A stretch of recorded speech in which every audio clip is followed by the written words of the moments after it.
QR codes for education. QR codes are the Web 2.0 tool of my choice. I'm relatively new to the field of education.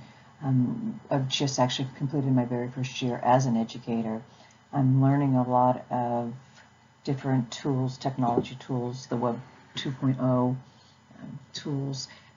I have landed on QR codes. They're a great bridge. They offer me a lot of variety of uses.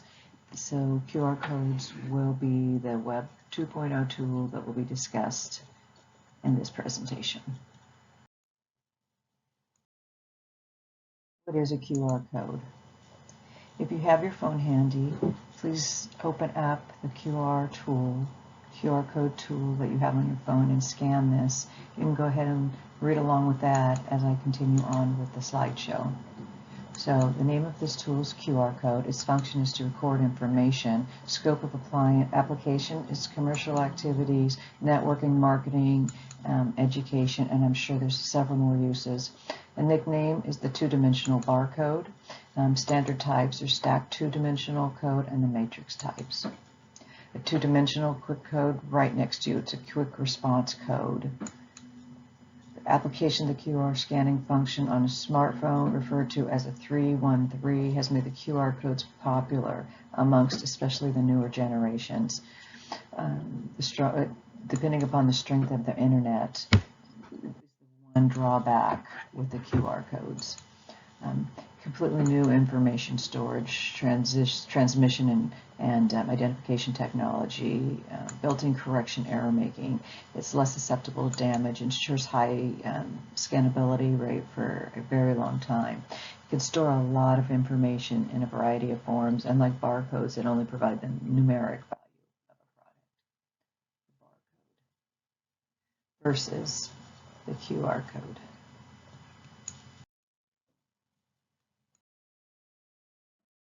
Features of a QR code.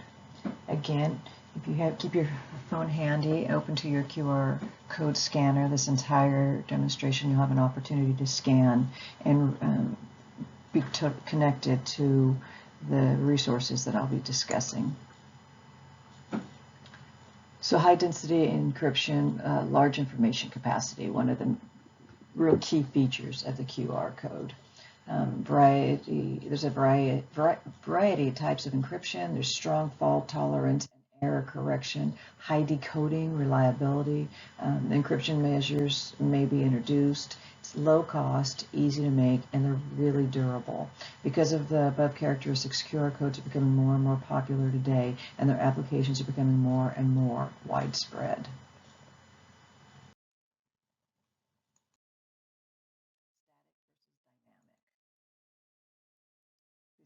And scan the QR code. So there's the list here of the static QR codes, capabilities, or features, and the dynamic QR codes. The statics cannot be edited once they're created. However, the dynamics can. The statics don't offer the scan tracking, whereas you can track the dynamic codes. You cannot use online retargeting with the statics. You can retarget users online with the dynamics.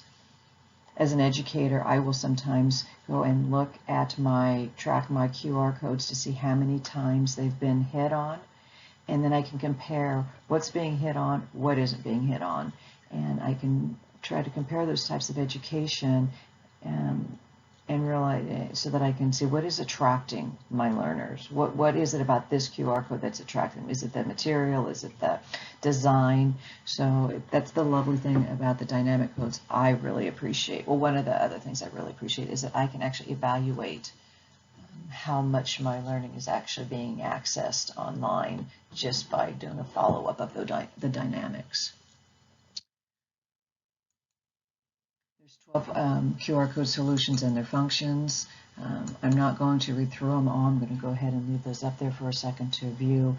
But again, the functions that the QR code are offering, especially as an online educator, have been extremely beneficial to this educator.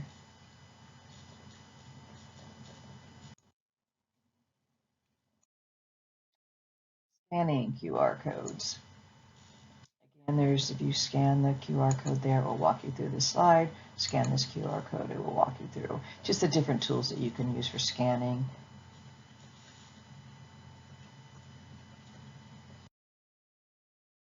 QR codes in virtual learning. Here we go. There's, again, please scan that QR code. And the nice thing about this is you can store these in your phone for future use. QR code for online teaching and learning is a new technology promoting fast forward innovation. It eases access to educational materials online for both the educators and the learners. It promotes student-to-student and student-to-teacher communications with PDF QR codes for material sharing, reminders, or just sending group notes. That URL QR code allows educators to direct learners to particular online current content, whether it's a video, an article, or a website, or even I can even direct them to live upcoming events that I want them to attend. Individualized QR codes can be accessed to direct learners to resources in areas where they may be having struggles. I can just say, hey, June here is having a really tough time. I'm going to go ahead and send him this. And I can just post a QR code, put June's name on it, and send it in an email to him, and he'll have it, and he can have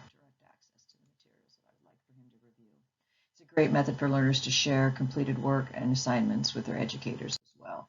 It's nice for them to be able to learn how to use the QR codes as well. Again, it allows educators to generate a QR code on online content. We've discussed all this.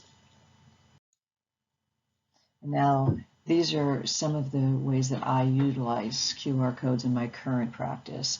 I make informational flyers for my students. I refer them to videos. I refer my students to learning material via QR codes. It's a great method of communication. I might just post a QR code up, and my students actually will do clinical time, so I can actually post just a QR code up on the window of their room when they come check in the mornings. They can scan it, and I can send them a message for the day. Educational photos, oh man, I can put all kinds of photos on a QR code and send those to them in hundreds of pictures on one QR code, so they can just access them. And again, they're available on their phones. They could be sitting waiting for a bus, they could be whatever it is they're doing, waiting at a dentist's office, and they can be reviewing the material that I sent them. Again, this makes education right at the fingertips of our learners. Another thing I like to use it for is evaluations.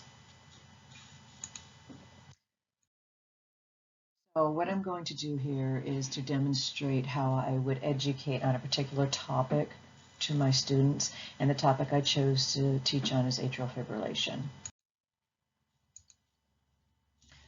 So this is I'm going to go through all of the tools that I've used. So the first one I'm going to demonstrate as an informational flyers, and all learners have the responsibility to access their educational SharePoint page every day. They have to, in order to access their messages, assignments, class, and individual feedback, all via the QR codes. So what they do is, the first thing they do is they scan the code with a cell phone. Opens up a little window such as this. You click open in browser, and then they review the document.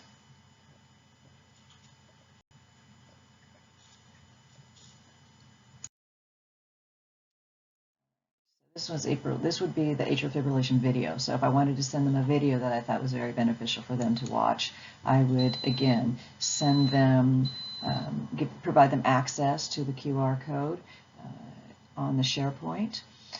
Again, there's a mandatory daily SharePoint check-in. That's part of their responsibility to make sure that they stay up to date. Again, they scan the code with their cell phone. They open it up in their browser. And here comes the video, and they click it and they play.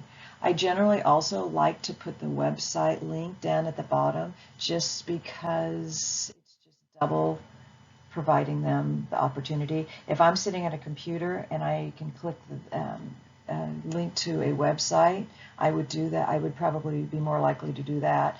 But if I'm sitting at my kid's soccer game and I want to look at an atrial fibrillation video, I'm going to go ahead and pull it up on my telephone, sit there, and I can knock out two birds with one stone. All right, atrial fibrillation education. Okay, so this is just some educational material. Again, this entire PowerPoint can be scanned, and you can review what I have it actually, the material that's actually behind the QR codes. Again, you're going to scan it, it's going to open up in a browser, and you're going to get that material.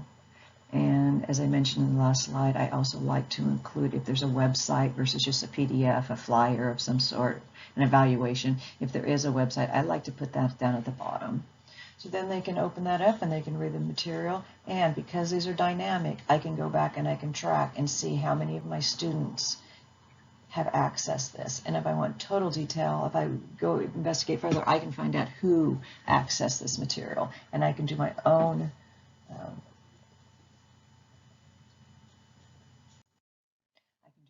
count of my students.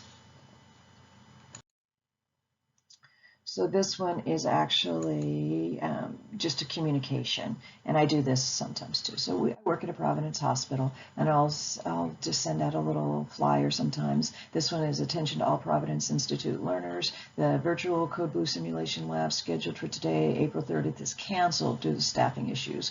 We will reach back out to you with new dates, times. Again, students are responsible for accessing that. If they come in to do that, if they set their room up and they're ready to do that virtual learning and nobody shows up, it's their responsibility to have determined why that might be. All right, so this one is some pictures. All right, so if, again, scan your QR code, it brings up this little browser. You click your open in browser, and then there's a fantastic picture of the electrical system that I would really like for my learners to review. They can download it onto their telephones, or no matter what, they have access, so they can just kind of see how the electrical system is properly would conduct. Just one more reinforcement of a particular topic we might be studying. This one is just a weekly evaluation, how I would demonstrate how I would evaluate my students. Same process. In conclusion, the QR code has been playing a significant role in reforming the perceptions of how objects in our physical world can be linked to related information in the digital world. QR codes serve as one of the most effective and intuitive ways to input our requests to our mobile devices, allowing learners to have resources literally at their fingertips, no matter what they might be, where they might physically be. Thank you so much for your time. I apologize for going over the time frame.